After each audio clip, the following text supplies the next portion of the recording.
नमस्कार मंडळी, पुन्हा एकदा स्वागत करतो तुमचं आपल्या एका नवीन व्हिडिओमध्ये। मित्रांनो, आपल्या सर्वांना आतुरता असतेच की अखंड महाराष्ट्राचे लाडके दोन नंदी मथुर आणि बकासूर नक्की कोणत्या मैदानात। तर पावसामुळे 2-3 दिवस मैदानं जी होती ती कॅन्सल झाली।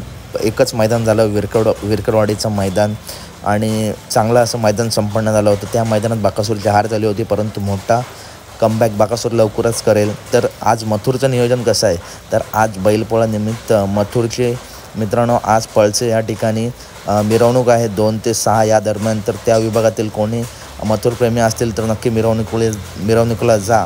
आणि दोन्ही नंदींचं पुढचं नियोजन कदाचित येत्या 24 तारखेला स्वर्गीय बाळासाहेब तावरे पाटील यांच्या स्मरणार्थ मोरगाव तालुका बारामती येथे भव्यदिव्य ओपनचं मैदान आहे। या मैदानाचं लाईव्ह प्रक्षेपण एस टी सी लाईव्हवरती आणि या मैदानात पाऊस देखील मित्रांनो सध्या नाही आहे, त्याच्यामुळे हे मैदान होण्याची शक्यता आहे।